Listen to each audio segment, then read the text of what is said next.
Welcome everyone, स्वागत है मेरे आज की नए क्लास में। आज मैं लेकर आया हूं एक छोटा टॉपिक और महत्वपूर्ण टॉपिक इसलिए कहता हूं, इलेक्ट्रिसिटी इन्हीं चीज़ों के आसपास चलेगी और वो टॉपिक है हमारा इलेक्ट्रिक कंडक्टिविटी। इलेक्ट्रिक कंडक्टिविटी हम देखते हैं चालक पदार्थ। तो हमारे पास बहुत सारे चालक पदार्थ होते हैं जिनमें से हम उन चालक पदार्थों का उपयोग करते हैं। चलिए आज के टॉपिक में चलते हैं। आज का टॉपिक में जाने से पहले यदि आप मेरे वीडियो में नए जुड़े हैं तो मेरे चैनल को सब्सक्राइब जरूर कीजिए। मेरे वीडियो पसंद आए तो लाइक जरूर कीजिए और यदि कुछ जानकारी आपको अच्छी लगे तो अपने इष्ट मित्रों और अपने प्रियजनों में शेयर जरूर कीजिए। चलिए टॉपिक पर चलते हैं। डाला, चलिए इस पर देखते हैं। हमारे पास 4 प्रकार के पदार्थ होते हैं। उन पदार्थों में जाने से पहले मैं कुछ चीज़ों को लेकर चलूं, जैसे कुछ मैंने रखा भी हुआ है इसमें। देखिए जैसे हमारे पास जो एक चाक है, ये चाक ये भी एक पदार्थ का बना हुआ है। दूसरा एक ये लकड़ी भी है, ठीक है, ये भी एक पदार्थ है मान के चलिए। ग्लास लेकर चलता हूं मैं, देखिए ये ग्लास है। ये पाइप है प्लास्टिक का है, ये भी एक पदार्थ का बना हुआ है। और उसके बाद देखते हैं ये वायर मेरे पास जो है, इन वायरों को देखें चलिए। ये वायर है, ये वायर ये भी एक पदार्थ कांपर का बना हुआ है। अब इसमें कहा जाए धातुएं हैं, बहुत सारे धातुएं, चांदी है, वो सबको देखेंगे अभी हम लोग क्या करना है, इसमें क्या होती हैं। ठीक है, ये कांपर का क्यों लिए हैं यहाँ पर, लोहे का क्यों नहीं लिए, चांदी का क्यों नहीं लिए, तो इसके लिए एक बात बता दूं मैं। चलिए हमारे पास पदार्थ है तो उन पदार्थों की प्रतिरोधकता के आधार पर ही कोई पदार्थ का बना हुआ वस्तु जो है कितना चालकता का गुण रखता है उसको देखते हैं हम लोग। मतलब कोई चालक या कोई पदार्थ जो है कितना चालकत्व रखता है या कितना चालकता रखता है, वह किस पर डिपेंड करता है, उसे प्रतिरोधकता पर। मतलब किसी पदार्थ का प्रतिरोधकता जितना कम होगा वह पदार्थ क्या होगा, उतना ही अच्छा चालक होगा।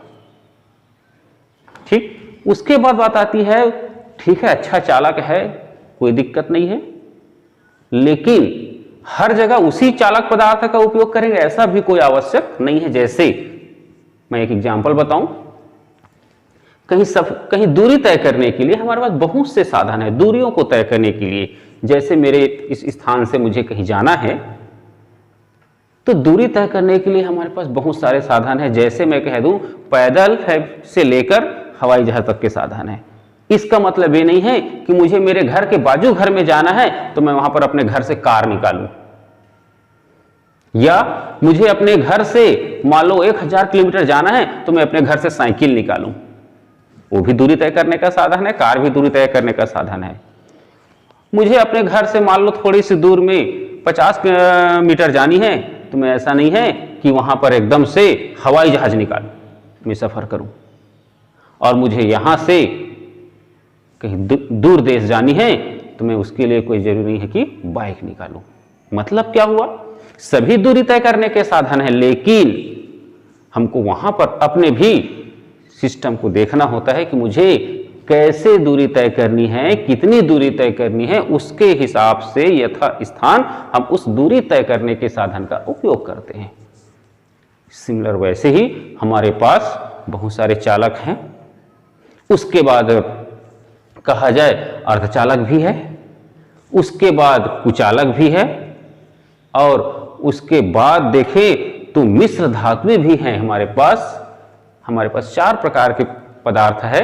एक है चालक पदार्थ, दूसरा है मिश्र धातु पदार्थ, तीसरा है अर्धचालक पदार्थ और चौथा है कुचालक पदार्थ। इसको हम यहां पर उनकी प्रतिरोधकता के हिसाब से देखेंगे कि ये चालक का गुण रखता है कि कुचालकता का गुण रखता है। तो चलिए मैं इसके लिए क्या करूं, इन सभी पदार्थों का प्रतिरोधकता को पहले लिख दूं, उसके बाद इस पर क्या करेंगे, डिस्कस करेंगे। चलिए लिख देता हूं पहले मैं। ये देखें मैंने एक समरी लिखा हुआ है इसमें। एक समरी मतलब मेरे पास चालक है। चालक में देखें हमने चांदी, तांबा, एल्युमिनियम, टंगस्टन, लोहा और प्लेटिनम को लिया है। मिश्र धातु में नाइक्रोम जो निकिल, फेरियम और कॉपर का मिश्र धातु है। मैग्नीन जो कॉपर, मैग्नीज और निकिल का मिश्र धातु है। और उसके बाद अर्धचालक कार्बन, जर्मेनियम और सिलिकॉन। कार्बन मतलब ग्रेफाइट में लेंगे इसको, और उसके बाद विद्युत रोधी आइसोलेटर्स, शुद्ध जल प्योर डिस्टिल वाटर, कांच, अभ्रक और लकड़ी। ये जो मैंने लिया है क्या चीज है, उनके प्रतिरोधकता है। चलिए मैं इसको लिख देता हूं, ये क्या चीज है, उनके प्रतिरोधकता या विशिष्ट प्रतिरोध है। इस समरी से एक सिस्टम को देखें, चांदी का प्रतिरोधकता इन सब में से यदि काउंट करें तो सबसे कम है। चांदी का जो प्रतिरोधकता है या विशिष्ट प्रतिरोध है या रेजिस्टिविटी है, सबसे कम है। इसका मतलब क्या हुआ, चांदी जो है इन सब में सबसे अच्छा चालक है। क्योंकि हमारे पास एक कहा जाए डेफिनेशन है, कोई चालक पदार्थ अच्छा चालक तब होता है जब उसका प्रतिरोधकता क्या हो, कम हो, या विशिष्ट प्रतिरोध सबसे कम हो, बहुत कम हो। जस्ट अपोजिट है, दोनों व्युत्क्रमानुपाती में चलते हैं। और उसके बाद देखें लकड़ी का, देखें लास्ट में, तो लकड़ी का जो विशिष्ट प्रतिरोध या प्रतिरोधकता जो है 10⁻13 ओम मीटर है, मतलब सबसे ज्यादा है। मतलब इन लिए उनमें से, तो इतने में से देखें तो लकड़ी सबसे ज्यादा क्या है, विद्युत रोधी है। इसीलिए बहुत जगह पहले जब वायरिंग की जाती थी तो लकड़ी के सर्किट में करते थे, काम करते थे, लकड़ी में एक पैनल बनाकर काम करते थे।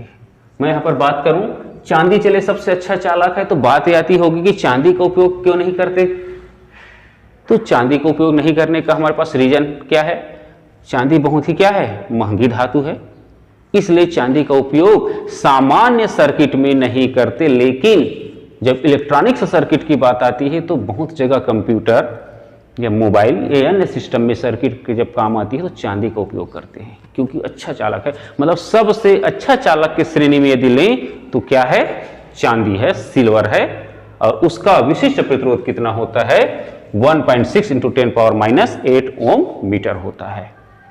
और इसलिए चांदी जो है सबसे अच्छा चालक की गिनती में आता है। और मैंने बताया इसका उपयोग सामान्य बाह्य सर्किट या घरों वायरिंग में क्यों नहीं करते, क्योंकि चांदी जो है महंगी धातु है, यदि ऐसा कर देंगे तो संभावना यह भी कि चोरी हो जाए तुरंत, इसलिए इसका उपयोग नहीं करते। लेकिन मैंने बताया ना, इलेक्ट्रॉनिक्स जो सर्किट होती है उसमें, जैसे कंप्यूटर के हैं या अन्य मोबाइल सर्किट है, उसमें चांदी का उपयोग किया जाता है।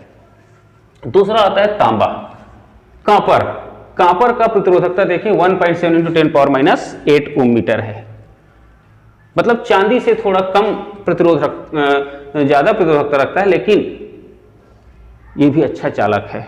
और इसलिए इसका उपयोग प्रायः मोटर वाइंडिंग, घरों वायरिंग में करते हैं, क्योंकि घर के क्योंकि तांबा भी एक प्रकार से थोड़ा महंगा है, लेकिन चांदी से कम महंगा है, इसलिए इसका उपयोग करते हैं।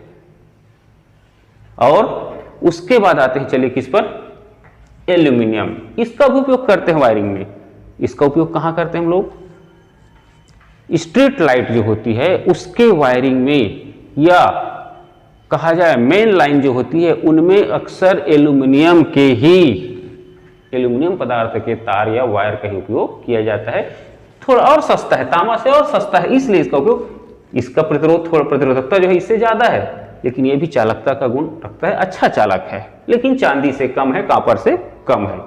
ठीक है, एक श्रेणी बना दिया है मैंने, सिस्टम बना दिया है कि इसके आधार पर आप चाहें, यदि आप कभी पढ़ाई करके अच्छे हो जाएं, बड़े हो जाएं, तो आप चांदी के कंडक्टर का पूरा घर से वायरिंग करवाइए, बहुत अच्छा वायरिंग रहेगा, कोई दिक्कत नहीं। चलिए 2.7 × 10⁻8 ओम मीटर है किसका, एल्यूमिनियम का। उसके बाद आता है टंगस्टन। टंगस्टन जिसका जो बल्ब, जो फिलामेंट जो बल्ब होता है, वो फिलामेंट बल्ब का जो फिलामेंट लगा रहता है वो टंगस्टन कहलाता है। ठीक है, और इसका प्रतिरोधकता देखिए 5.6 × 10⁻8 ओम मीटर है, मतलब ये भी अच्छा चालक है। इसका भी उपयोग अक्सर बड़े बड़े वायरिंग में किया जाता है। लोहा बहुत कम जगह उपयोग करते हैं। उसके बाद है प्लेटिनम, तो महंगी धातु है, इसका उपयोग भी कम करते हैं। लोहा सस्ता है लेकिन भारी होने के कारण इसका भी कंडक्टर के रूप में सामान्य वायरिंग में नहीं करते। इस तरह से चालक हमारे पास ऐसे हैं जिसका उपयोग देखें उसके यथास्थान करते हैं, जैसे मैंने भी एक पिछले जस्ट उदाहरण में बताया था। अब बात आती है मिश्र धातु। मिश्र धातु में पास दो हैं, नाइक्रोम है और मैग्नीज। मिश्र धातु देखा है, नाइक्रोम का हम लोग अक्सर घर में जो हीटर होते हैं, हीटर में अक्सर नाइक्रोम का ही क्वाइल लगा रहता है। वो नाइक्रोम का जो क्वाइल है उसका जो प्रतिरोधकता है 100 इंटू 10⁻⁸ ओम मीटर होता है, चालक है। इसका उपयोग मैंने बताया अभी हीटर वगैरह में क्वाइल वगैरह के रूप में करते हैं, जो रक्त तप्त गर्म होकर हमको क्या करता है, विद्युत ऊर्जा को किसमें, उसमें ऊर्जा में कन्वर्ट करके हमको देता है, और उसमें ऊर्जा के माध्यम से हम अन्य हमारे भोज्य पदार्थों को पका सकते हैं या उस पर बना सकते हैं। मैग्नीज का 48 इंटू 10⁻⁸ ओम मीटर है, मिश्र धातु में आ गया। अब आता है अर्धचालक, सेमीकंडक्टर। सेमीकंडक्टर में तीन हैं, कार्बन है और कार्बन का अपर रूप में आते हैं ग्रेफाइट। ग्रेफाइट का जो चालकता जो होती है, प्रतिरोधकता जो होती है 3.5 इंटू 10⁻⁵ ओम मीटर होती है। जर्मेनियम 0.46 इंटू 0.46 ओम मीटर होती है, और सिलिकॉन का होता है 2300 ओम मीटर। तो एक प्रकार से अपने में से डायरेक्टली ये इतना देखिए, प्रतिरोधकता इतनी ज्यादा है तो निश्चित है इसकी चालकता क्या होगी, कम होती जाएगी। प्रतिरोधकता जितनी कम होगी चालकता उतनी क्या होती जाती है, बढ़ते जाती है। ठीक है, तो इनकी प्रतिरोधकता अधिक होने के कारण ये जो पदार्थ होते हैं चालकता का गुण नहीं दर्शाते, लेकिन ये सेमीकंडक्टर है, इसको जब गर्म करते हैं तो ये चालकता का गुण दर्शाने लग जाते हैं। इसको बाद में हम जब अगला यूनिट में आएंगे, अगले चैप्टर में आएंगे तो उस पर भी काम करेंगे। हमारे पास जर्मेनियम और सिलिकॉन में काम रहेगा ही रहेगा। अब बात आती है कि इसमें विद्युत रोधी आइसोलेटर्स। सिंपल है, विद्युत रोधी जानते हैं हम लोग, हर कोई जानते हैं। कांच में कभी धारा प्रवाहित नहीं होती, प्लास्टिक जो है बिल्कुल क्या है, धारा का कुचालक है। तो उसका रीजन ये है, क्योंकि इनके जो प्रतिरोधकता होती है बहुत ही ज्यादा होती है। मैं इसमें उल्टा चलूंगा थोड़ा सा, लकड़ी का देखे 10⁻13 ओम मीटर है, इतना ज्यादा प्रतिरोधकता है। जैसे मैं कहूं एक रोड में हम जा रहे हैं और उस रोड में मान लो सामने में 10-20 फीट का दीवार खड़ा कर दे, प्रतिरोध लगा दे 10-20 फीट का दीवार, तो क्या हम धारा रूपी हम उसको उस पार जा सकेंगे क्या? नहीं। मतलब क्या हुआ, प्रतिरोधकता ज्यादा हो गया तो धारा रूपी जो हम है वहां उस पार नहीं जा सकेंगे, मतलब वहां रुकावट ज्यादा हो गई, प्रतिरोधकता ज्यादा हो गई तो चालकता क्या हो जाएगी, उसकी कम हो जाएगी। बस वैसे ही लकड़ी में इतना लकड़ी के जो मान लो सर्किट बनाया उसमें देखें तो उसमें धारा को ले जाएंगे तो पहले ही शुरुआत में इतना बड़ा दीवार खड़ा कर देता है किसका, 10⁻13 ओम मीटर का। तो उसमें से कहां से धारा प्रवाहित होगी, द्रव का, धारा रूपी द्रव का प्रवाह कहां से होगा। अभ्रक का उससे थोड़ा सा कम है प्रतिरोधकता, लेकिन ये भी कुचालक है। 10⁻11 से लेकर कहाँ टॉलरेंस में कितना होता है, 10⁻15 के बीच में होता है अभ्रक का प्रतिरोधकता। उसके बाद आते हैं कांच का, और उसके बाद आते हैं प्योर डिस्टिल वाटर। ये देखिए प्योर डिस्टिल वाटर का होता है कितना, 2.5 इंटू 10⁵ ओम मीटर। इसका भी प्रतिरोधकता बहुत अधिक है, और इसलिए प्योर डिस्टिल वाटर या शुद्ध जल, शुद्ध अर्क जल, ऐसा नहीं कि हमारे घर के जल या तालाब का पानी ये शुद्ध जल नहीं है, ये मिश्र जल है, ये चालक होते हैं। प्योर डिस्टिल वाटर हम याद कीजिए, जब आप बचपन में रहे या जब देखते होंगे दवाइयाँ देती, उसमें एक छोटा सा और ऐसे कहा जाए उस दवाई के बाटल के साथ में आपको दिया जाता है कि छोटा सा, और पानी का एक पाउच दिया जाता है छोटा सा, और कहा जाता है इसको इसमें डालिएगा ताकि वह दवाई जो कहा जाए डाइल्यूट हो जाए, घुल जाए, और वही प्योर डिस्टिल वाटर है। और वो प्योर डिस्टिल वाटर क्या होता है, बिल्कुल विद्युत का कुचालक होता है। क्योंकि जो उसका जो प्रतिरोधकता है क्या होती है, बहुत ही ज्यादा। लेकिन कभी ये नहीं कहना कि हमारे घर में जो हम पीते हैं पानी, या हमारे पौंड में, या कहा जाए केनाल में जो पानी है वो जो है विद्युत के कुचालक है, ऐसा नहीं है। क्यों, उसमें बहुत सारे अशुद्धियां मिली रहती है, इसलिए अशुद्ध जल जो है विद्युत का चालक है, जबकि शुद्ध जल विद्युत का क्या है, कुचालक है। शुद्ध जल बनाने का सिस्टम में कभी बताएंगे आपको, आसवन विधि से बनाते हैं उसको भी, ठीक। और इस तरह से देखें तो हमारे पास कौन कुचालक है और कौन चालक है, वह किस पर डिपेंड कर रहा है, उस चालक पदार्थ की प्रतिरोधकता पर डिपेंड कर रहा है। और एक प्रकार से देखें तो एक समरी हमको मिल रहा है, शुद्ध एकदम अच्छा चालक का प्रतिरोधकता क्या होनी चाहिए, शून्य होती है। एकदम अच्छे चालक का प्रतिरोधकता क्या होती है, शून्य होती है। और एकदम अच्छा कुचालक का प्रतिरोधकता क्या होती है, अनंत होती है। लेकिन ऐसा व्यवहार में बिल्कुल संभव नहीं है। मैं दोनों को लिख दूंगा अभी। चलिए, हमारे पास आइडियल चालक कोई नहीं है, लेकिन चांदी जो है उस आइडियलाइजेशन के आसपास, आदर्शता के आसपास गया हुआ है, इसलिए सबसे अच्छा चालक के रूप में किसको स्वीकार किया गया है, चांदी को।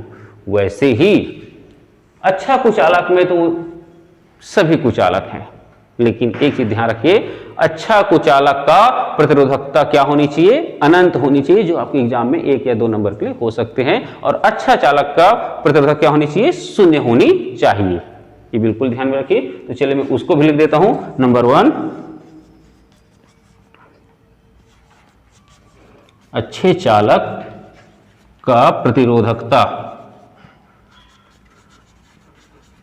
तो क्या होती है, शून्य होती है। और दूसरा, एकदम अच्छे कुचालक का प्रतिरोधकता क्या होती है, अनंत, जो कि व्यवहार में उतना संभव तो नहीं है। फिर भी यहां पर मैंने भी बताया, अच्छे चालक के रूप में किसको स्वीकार किया गया है, चांदी को। उससे हिसाब से यहां पर आए हुए हैं। और अच्छे कुचालक के रूप में यहां पर बहुत सारे यहां पर कुचालक पदार्थ है।